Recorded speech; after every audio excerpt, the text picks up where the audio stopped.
Olá pessoal, então vamos lá, mais uma aula, tá? Estamos fechando agora com essa aula a questão de função ou funções exponenciais, tá bom? E aí o nosso próximo assunto vai ser logaritmo e função logarítmica, tá bom? Então vamos lá, a aula de hoje vai ser número neperiano e a função exponencial e elevado a x. Ok, então é o seguinte. A função que tem a forma y igual a elevado a x, onde a base da função a tem que ser positiva e diferente de 1, a gente chama de função exponencial, certo? E aí nós temos um número infinito de funções exponenciais. A base a, você não pode ter ela menor que zero, né? Menor ou igual a zero, não pode ser o zero. E nós não podemos ter o valor 1. Mas nós podemos ter esse intervalo de 0 até 1, certo? E qualquer valor maior que 1. Então, são infinitos os valores. São infinitos. A gente estudou intervalo, a gente lembra disso.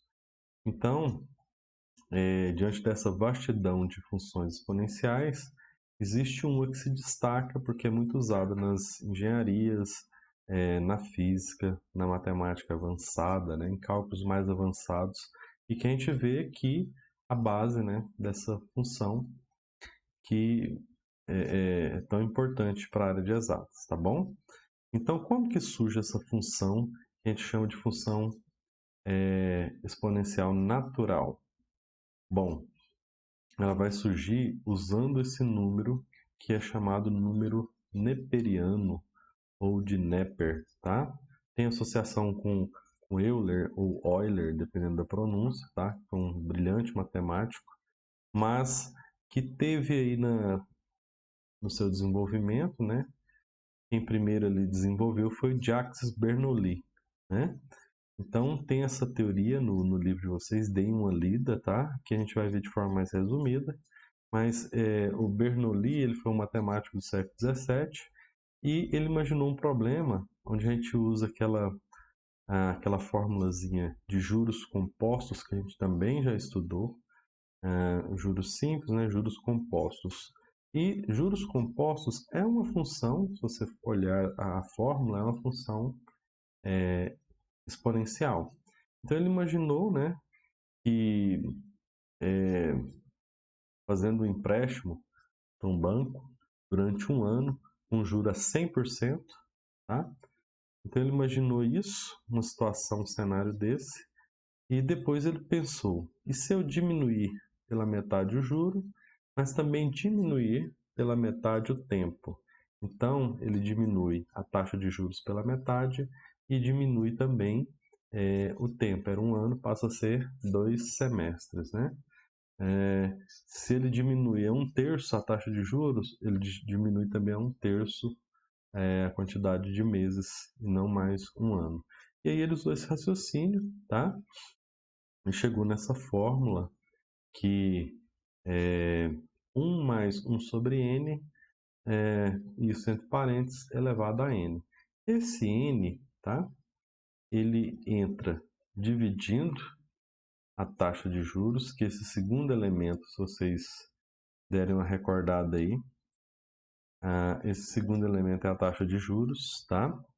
E aqui está o expoente, que também vai ser chamado de n. Por quê? Então, olha só, se o n for 1, 1 por 1 dá 1, 100%. 1 mais 1, 2.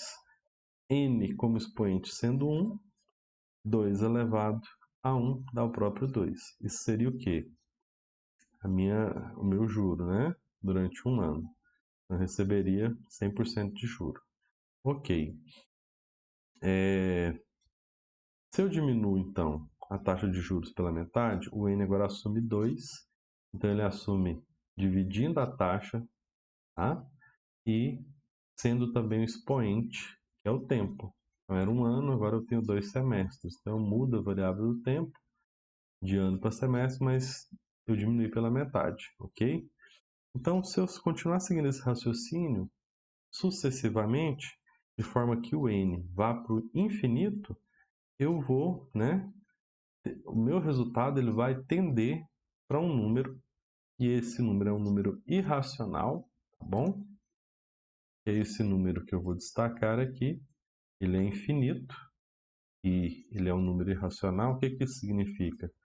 Que, como decimal, após a vírgula, vai para o infinito e os termos eles não se repetem de forma periódica, como em dízimas periódicas, tá?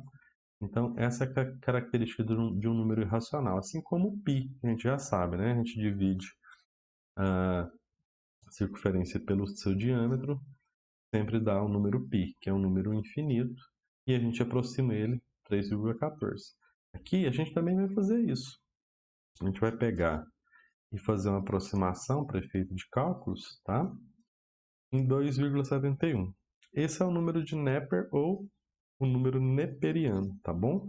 Ele surge exatamente desse raciocínio que a gente pensou.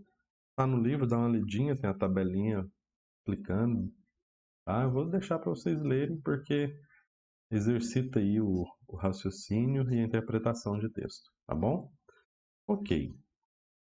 Esse número chamado número neperiano, ele tem uma representação. O π é uma letra grega que representa aquele número, né? 3,14, que vai para o infinito.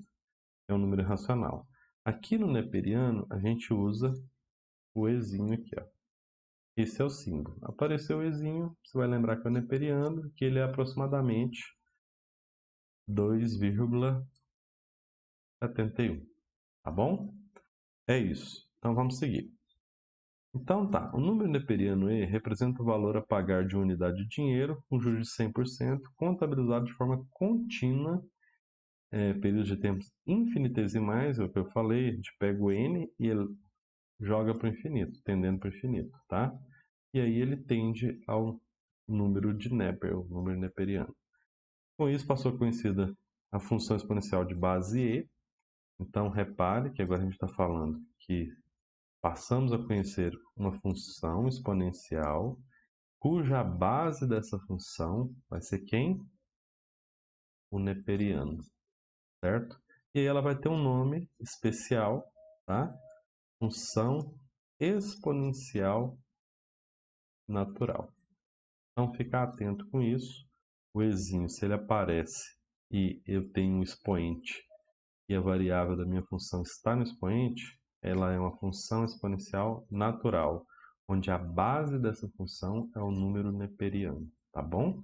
Então as funções exponenciais, elas podem assumir quaisquer valores, menos os negativos na base, o 0 e o 1, ok? Qualquer valor. Lembrando que o neperiano aproximadamente vale 2,71, então ele é maior que 1, tá bom? Então vamos lá. Olha só, a cara da função é essa aqui. Essa é uma função exponencial natural, tá bom? Então a gente pode escrever assim, pode escrever como o f de x, né? Ou no lugar do f de x, y. É a mesma coisa, tá bom? Um livro adota uma forma, outro livro adota outra, mas a gente está falando da mesma coisa, 6 e meia dúzia, tá bom? Então, beleza. A aproximação eu já falei, 2,71. Ok. Aplicações da função exponencial. Quando a gente pensa em funções exponenciais, a gente viu, né, como que ela funciona, fizemos alguns cálculos, analisamos alguns gráficos em exercícios, mas elas têm muita aplicação, principalmente em química, em física, tá? Em coisas relacionadas à natureza mesmo. Por exemplo, decaimento de um elemento químico, né? Ele tem um período de meia-vida, o que descreve esse decaimento, tá? É uma função exponencial. A função exponencial explica, por exemplo, a questão da contaminação das pandemias. Eu já falei sobre isso no início da aula, sobre função exponencial, e volto a reafirmar. O crescimento de colônias de bactérias, né, usa também, a gente usa uma função exponencial para explicar. Então são várias as aplicações, tá? Inclusive aplicações muito bem sofisticadas, vamos dizer assim, né? Explica muita coisa aí que relacionada à doença, relacionada a crescimento de bactéria, decaimento de núcleo atômico e assim por diante. Tá bom? Ok. Então, a forma com que aparece essa função exponencial, tá? Ela não vai ser uma forma, muitas das vezes, nessas aplicações de fenômenos naturais, elas não vão aparecer de uma forma bem simples, não. Então, ela vai geralmente aparecer com algumas constantes, que são constantes que fazem relação ao problema que está sendo abordado. Então, aqui, por exemplo, eu tenho uma constante C e tenho uma constante K, tá bom? Isso geralmente é dado para a gente nos exercícios, mas a forma, o esqueleto da função é o mesmo que a gente já conhece. É uma base A e a variável incógnita ela está no expoente de A, tá bom? O K aqui é uma constante, o C também é uma constante. Ok? Então vamos lá, vamos fazer um exemplozinho. Eu sugiro e vou deixar nas instruções da nossa próxima atividade que vocês deem uma olhada nos exercícios resolvidos do livro, tá? São abordagens ali que explicam algumas situações interessantes e vou deixar a atividade para ser feita. E aí eu não vou deixar muitas atividades, que essas atividades geralmente são um pouco pesadas, tá? Mas vou passar, acho que 3 ou 4, vocês olhem as instruções e a gente tentar fazer e tirar dúvida. E aí eu vou tentar marcar uma videoaula, né, uma aula online para a gente tirar dúvidas sobre isso, tá bom? Então vamos para o primeiro exemplo aqui, exemplo 1. A quantidade de certa substância decresce com o tempo a uma taxa proporcional à quantidade restante. Então, a taxa que decresce da substância ela é proporcional à quantidade restante. Ok, se inicialmente havia 300 miligramas da substância e a cada hora há um decréscimo de 25% da quantidade restante, qual a função que representará a quantidade restante após t horas? Esse t horas ele coloca um t genérico, pode ser qualquer quantidade, então a gente tem que encontrar a função que representa de forma correta. Ela não pode representar só determinado intervalo de tempo, tem que ser qualquer tempo genérico, tá bom? Então vamos lá, eu tenho 300 miligramas inicialmente da substância e a cada hora, cada uma hora que passa, ela sofre um decréscimo de 25%, de forma que essa quantidade que houve o decréscimo, ela continua ali, se passar mais uma hora, vai cair 25% de novo, mas não da quantidade inicial, mas sim da quantidade que ficou, do decréscimo da primeira hora. E assim sucessivamente. Então é questão de interpretação aqui, tá bom? Então, vamos lá. Bom, inicialmente é 300 miligramas, a gente colocou aqui, e a cada uma hora decresce 25%.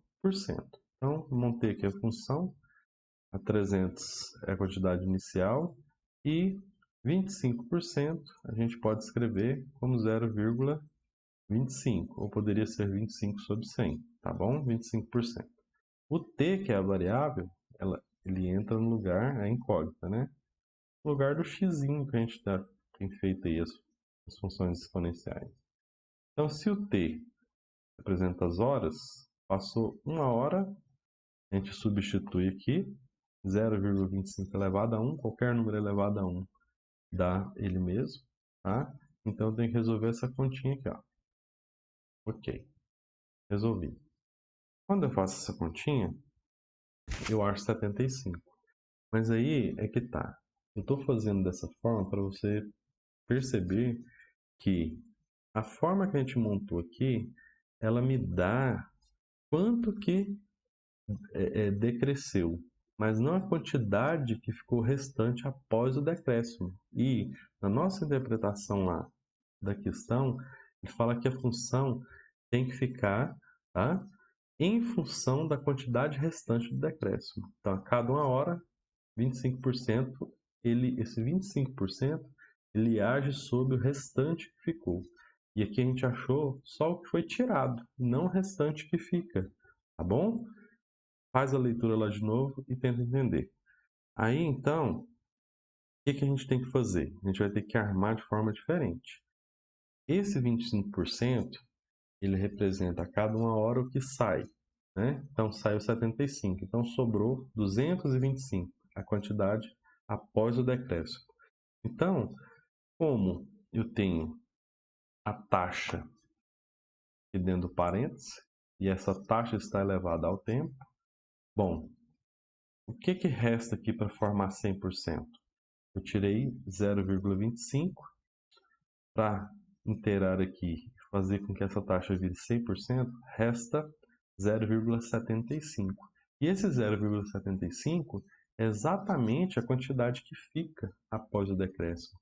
Então a gente vai alterar essa função, em vez de colocarmos o 0,25, que é o que sai, a gente coloca 0,75, que é o que fica após eu tirar, após o decréscimo, após eu tirar essa quantidade aí, passada 1 hora.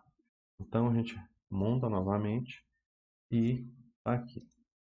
Quantidade de miligrama inicial e agora a taxa 0,75, que é o que fica após eu tirar o 0,25. Passou 1 hora, põe 1 aqui, isso que está entre parênteses elevado a 1, dá ele mesmo, multipliquei, o que fica?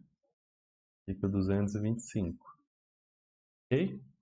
Para não restar nenhuma dúvida, perceba o seguinte, que se eu pegar o 225 com os 25% que decresce, ok? A cada hora, ó, passou a primeira hora. O que ficou após o decréscimo? 225. Quanto que foi o decréscimo? 75. Se eu somar 225 com 75, eu volto às 300 miligramas iniciais. Ok? Então, está resolvida essa aqui. Essa é a minha função, tá bom? Essa função aqui, ó, é a correta. Aqui explica. E aí eu poderia colocar para qualquer tempo, 3 horas, 5 horas, e aí eu vou conseguir mostrar quanto que fica após cada intervalo de tempo, quanto que resta da minha substância, tá bom? Pessoal, é isso. Deem uma estudada então. A gente está fechando então a função exponencial. E agora a gente vai para logaritmo, tá? Que é importantíssimo. O logaritmo é importantíssimo e a gente vai ter que entender o que é o logaritmo e o que é a função logaritmo, tá bom? Então, qualquer dúvida, me procure no privado. Um abraço para vocês. Até mais, então.